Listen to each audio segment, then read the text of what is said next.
In this video, I'm going to tell you how you can maximize your chances of getting your first cybersecurity job if you're looking to pivot into cybersecurity. Hello, my name is Howard, and my passion is to help you get your first cybersecurity job and also get better at your current cybersecurity job if you're already working in the industry. Before we can talk about how you can better position yourself so that you can get that first job or that better job in cybersecurity, let's talk about the elephant in the room here. There are a lot of articles on the internet that talk about the cybersecurity shortage and how the employers are struggling so hard to find qualified talent. This article here even blames lack of interest from young people from entering the market. As someone who has been teaching cybersecurity at a local university here in Minnesota and also have interacted with a lot of you here on YouTube, I know that this couldn't be further from the truth. There is a serious problem in the industry right now where when people say employers are struggling and there's thousands of jobs, it creates this idea that you just need to go and get that bootcamp done or that certificate or that university degree and you will get a job, no problem. That is actually not true. I've taught at least 180 students in the Minneapolis area here, and I know at least 50 people out here in the Minneapolis-St. Paul area in the United States who are looking for jobs. And there are thousands of jobs that are posted out there. Those people are applying for those jobs. They're not getting a chance. So where is this disconnect? I know people whose lives could be changed by getting those jobs, who are very good at what they do, who, if they get hired tomorrow, will do very well. Yet employers are not giving them a chance. Honest truth before you embark on this journey is that those articles that hype the idea that there are jobs out there in IT and you will get it if you come in because young people are not interested, that's honestly BS. And here's why. Employers are looking for people like me who have spent some time in cybersecurity, not just IT. When I was first starting to get into cybersecurity, I had 7 years of system administration, help desk, and network administration experience. Yet it was very difficult. I knew nobody here in Minnesota. I applied to hundreds of jobs over months. I interviewed and I still didn't get jobs.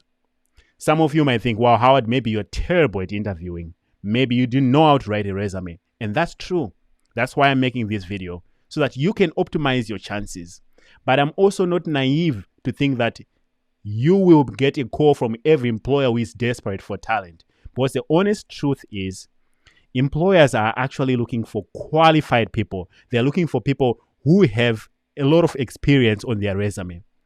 The few employers that are giving you and I a chance when we don't have experience end up losing us to those who don't even want to train us. So those who don't even look at entry-level candidates are busy poaching people from those who are giving them a chance.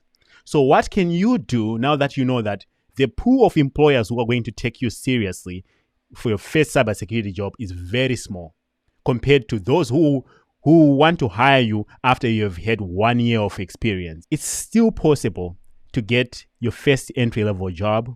It's going to take a while, a little bit of strategy on your side in placing yourself so that you can convince these employers that while cybersecurity is not an entry-level job, you have what it takes. Graduating from a university with a degree or a certificate is not going to guarantee you a job. A certification is just a piece of paper. So now that you know how I perceive the current status of the industry, here are a few steps that I would take if I were starting over again today, if I had zero IT experience. So a lot of what I'm going to be talking about is based on this article. This is what I read for me to be able to even be taken seriously. I read this article at least 20 times and I followed a lot of it. And one of the things that I want to highlight is you need to get yourself some form of foundation. So a lot of people go maybe to a university. If you're already in university, great. If you're going through a boot camp or a certification, it doesn't really matter. At the end of the day, you need some solid foundation. In particular, you're going to need 3 areas. You need networking, system administration, and development. And this is the honest truth that nobody else out there would tell you. If you are not strong in any of these areas, it's going to be very difficult to convince people that you will be a very good cybersecurity person, because traditionally people used to move from these three areas into cybersecurity. The good news though is you can become very good in these areas here through self-study, through your own projects. And that brings me to the second point. You can get your networking system administration and development experience from any place. It doesn't matter what you choose. What really matters is that it's something that is documented, that you can present to these employers both on your resume, and you can talk about it during your interviewing process. And one platform that I suggest is TryHackMe. I'm not sponsored by them. I'm not affiliated with them in any way, but I've used their platform myself to get better at things. And here's what I've done. And I'll tell you what I would have started with. You'll notice that I've completed this red teaming section here. It's 48 hours. I'm almost like at 84%. I've also done like the pen testing, the offensive security, another 47 hours. There's some overlap, of course, but I spent a lot of time here sharpening my skills, making sure that any areas that I was weak, I spent some time on them. If I were someone like you who is just beginning, and in addition to whatever college, university certification, I would come and complete this complete beginner here. It will teach you about the Linux basics, network security, web application security. This is a pretty solid section. I've only done 67% of it, but looking at the content here, this is really good stuff. There is a pre-security here and an introduction to security sections that you can complete.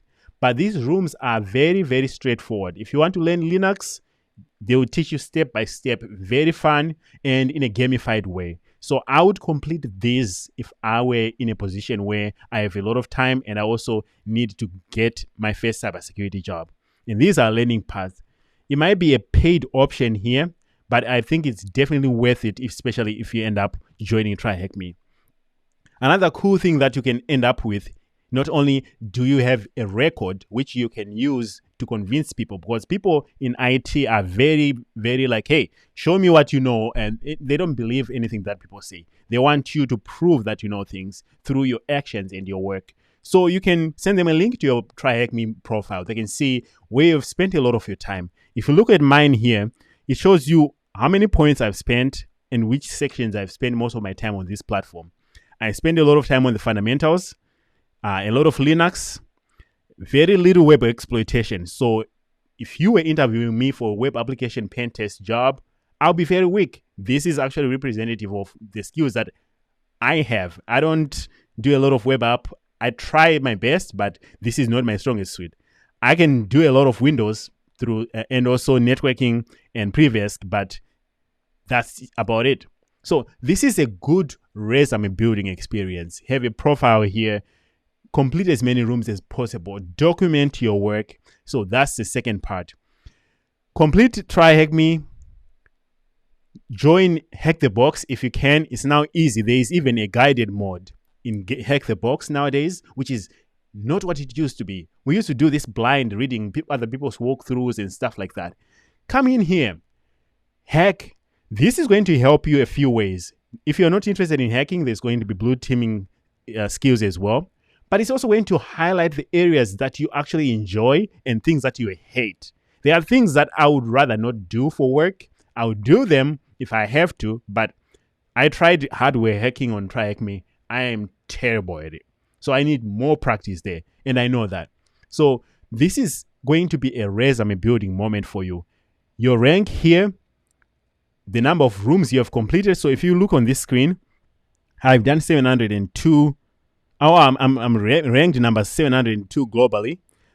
You will notice that I've completed 82 machines. That's actually not true. I've done more machines than 82. I don't know what happened to my progress, but I also have 79 ons.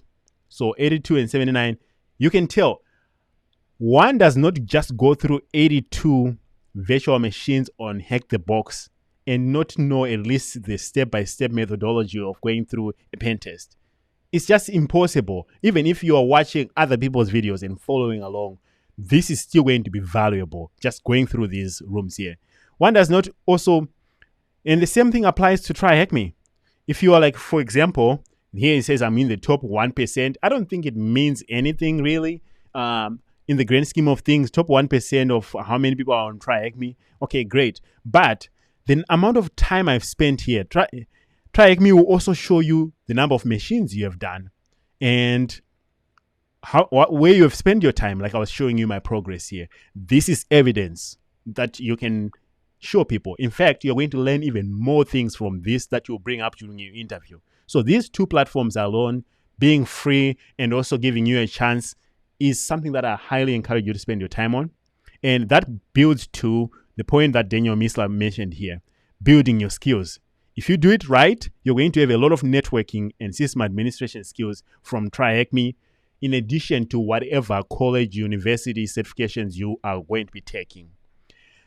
Another thing that I also wanted to mention is, I cannot emphasize this enough. It was mentioned in this article, so I'm almost like regurgitating the article to you with just a little bit of emphasis.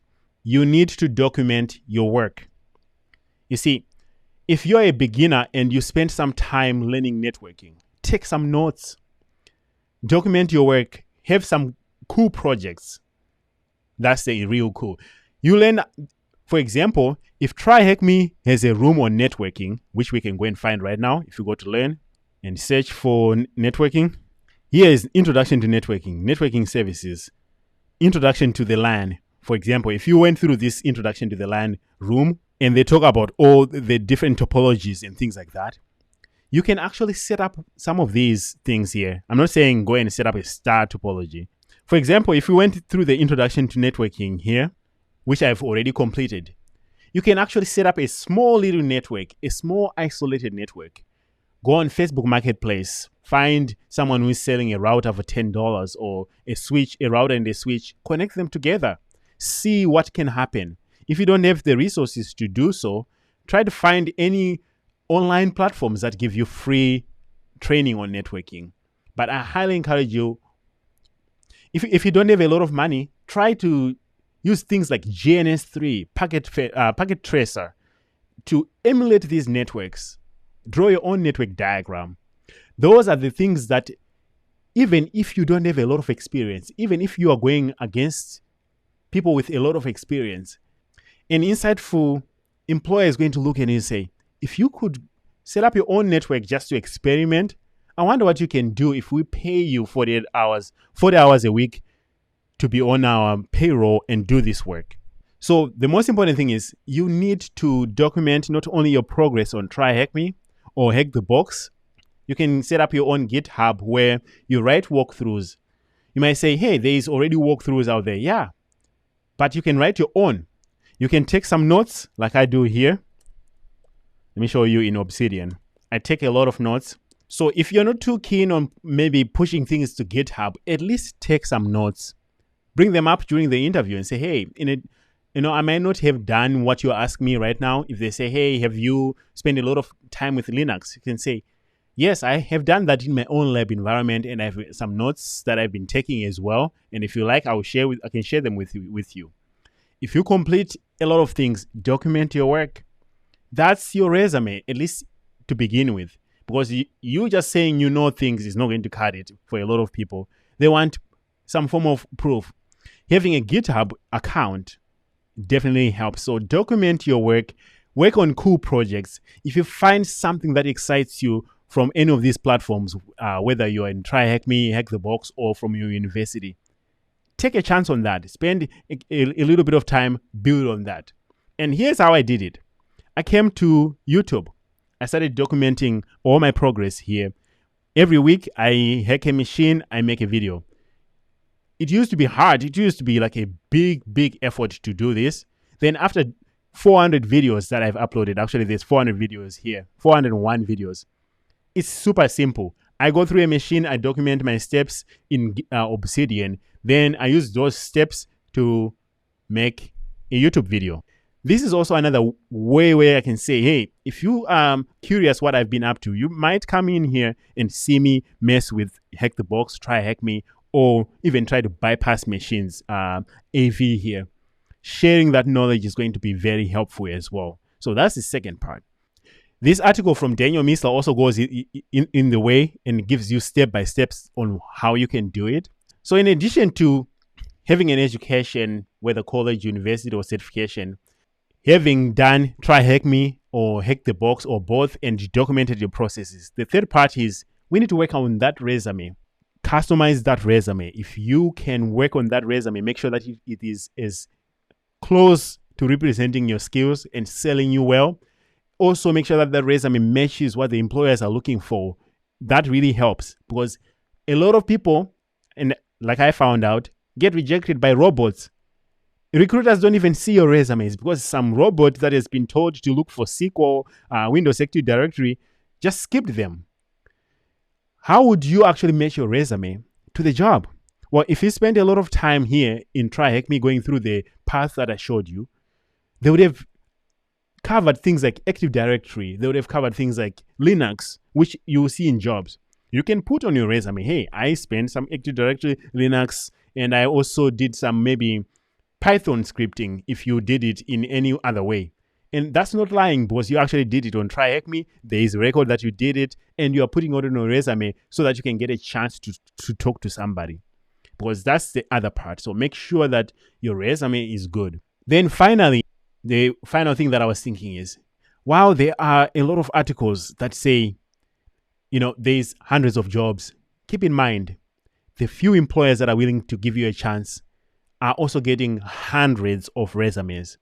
You are competing against other people like yourself with maybe certifications and other people with a lot of experience. You need to stand out. Unfortunately, I was told that, hey, everything is going to be fine. Employers will give you a chance. Just apply. That's false.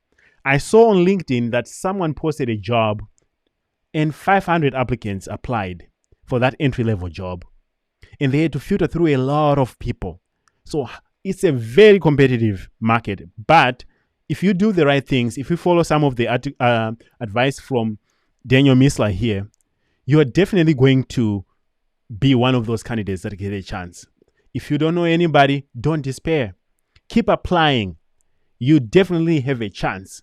The one thing that you should not do is go get a certification and go run around the town saying, I have a certification, give me a job. That's just not going to cut it. And in fact, that's a lazy way of approaching it. Instead, show that passion through some of the things that I've shared here. And I hope that helps you. I know a lot of people are going to have a lot of opinions on this topic. And if you do so, please let me know in the comments below. I want to know what you have to think about this. I might be pessimistic, but I hope this helps you. And if you like this content, please give me a thumbs up. And I hope to see you next time. Thank you.